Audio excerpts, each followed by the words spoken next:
Psaume chapitre 79 verset 13. Ainsi nous, ton peuple et les brebis de ton pâturage, te loueront à jamais. De génération en génération, nous chanterons tes louanges. Dans ce verset, le psalmiste exprime sa profonde confiance et sa gratitude envers Dieu.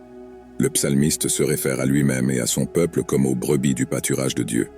Les moutons sont des créatures qui dépendent entièrement de leurs bergers pour leurs soins, leur protection et leur nourriture. De même, le psalmiste reconnaît qu'ils dépendent de Dieu pour être guidés, pourvus et protégés. Le verset met en évidence l'engagement à louer Dieu éternellement, de génération en génération. Cela démontre la continuité de la foi et de l'adoration de Dieu à travers les générations.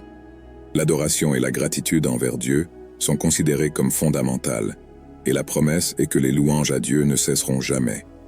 C'est un beau témoignage de dévotion et de reconnaissance de la grandeur de Dieu qui transcende le temps. Ce psaume nous rappelle l'importance de continuer à honorer et à adorer Dieu à toutes les générations. Déclaration de confession de foi. Seigneur Jésus-Christ, je confesse que je suis pécheur et que je suis séparé de Dieu à cause de mon péché. Je me repens de mes péchés, et je reconnais le Seigneur Jésus-Christ comme le seul et suffisant sauveur de ma vie. Et je dirige à la vie éternelle et écris mon nom dans le livre de vie.